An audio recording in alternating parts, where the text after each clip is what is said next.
Hi, my name is Paul, CEO, business owner, father, and a loving husband. Anyway, ang video na ito ay sponsored ng Novatown Chinese Cuisine dito sa may SB Road. Bago natin ipakilala ang ating sponsor, meron lang ako gustong balikan sa aking mga past experiences.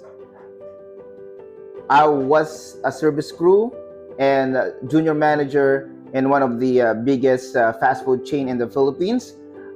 Before, I also joined call center. I've been in call center for around 5 years before I go to Saudi to work as OFW, of course. Sa mga karanasan ko na yon, isa sa mga tumatak sa akin na napaka-importante sa business ay ang consistency. Nung nasa Jollibee ako as a crew at naging manager nga ako, we always stick to the basic. Dapat consistent yung service, yung food, kaya tayo may tinatawag na standard. At yun ang isa sa mga sikreto ng biggest fast food chain dito sa Pilipinas. Alam niyo naman siguro kung ano yun. At nung pumasok ako sa call center, doon ko rin naranasan yung maging consistent. Consistent doon sa process na itinuro sa training. Up to the point na naka-climb ako ng ladder, management, and up to the IT side of call center. And doon sa mga experience ko na yon, ay nakita ko kung papaano in-implement or papaano itinuturo doon sa loob ng call center yung pag-stick sa basic or we call it standard. Ganon din nung nag-abroad ako. I work in Aramco, and that's one of the biggest oil company or the only oil company in Saudi. And doon, basic din yung basihan ng mga trabaho. Ganon din sa mga business natin. Time will come na makakapag-create na tayo ng tinatawag natin na standard. Makakapag-create na tayo ng mga bagay na dapat nating sundin. Yung mga bagay na nagwo-work ika nga. Yung mga bagay na ating basihan ng araw-araw or day-to-day operation. At diyan natin ipapasok yung sponsor ng video na ito. Itong Novatown Chinese Cuisine ay napaka-consistent when it comes to food, service, and everything that they have started. Pasok muna natin.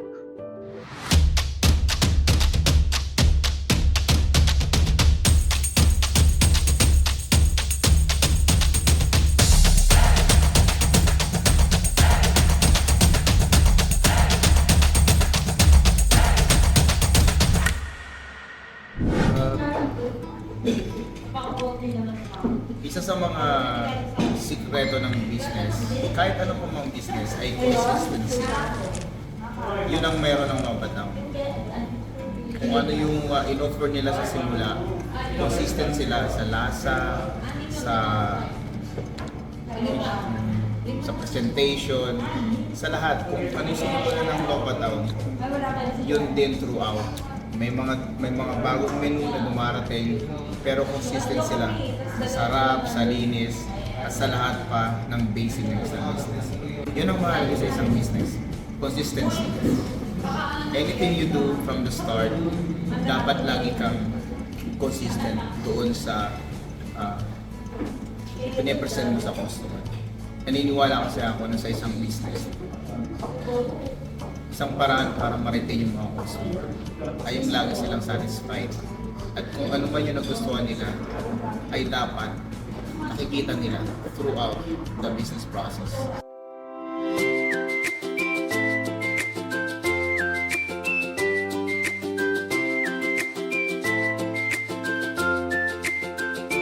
Kung gusto nyo matikman yung kanilang unique, authentic Chinese cuisine, punta na kayo dito. The best ang Novatown. Ciao!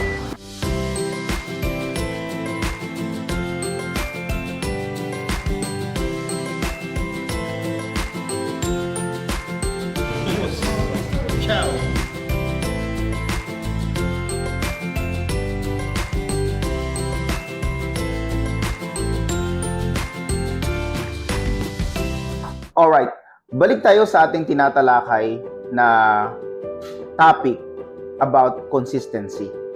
At bago tayo tumuloy doon, kung gusto nyo pumunta sa Novatown, saksihan yung kanilang pagiging consistent sa sarap, consistent sa service and everything, nandito yung link sa baba. I-waste nyo lang, at kung malapit kayo dito sa area, ay pwede nyo silang puntahan. Ang pinakakalaban natin sa business ay yung mawala yung mga employees natin or tayo mismo as business owner sa pagiging consistent. When we say consistency, it doesn't matter na hindi na tayo mag-i-improve. Iba yung improvement or development ng isang business sa tinatawag nating consistency. Ano ba yung consistency na sinasabi ko? Ang consistency ay yung nagwo-work para sa business.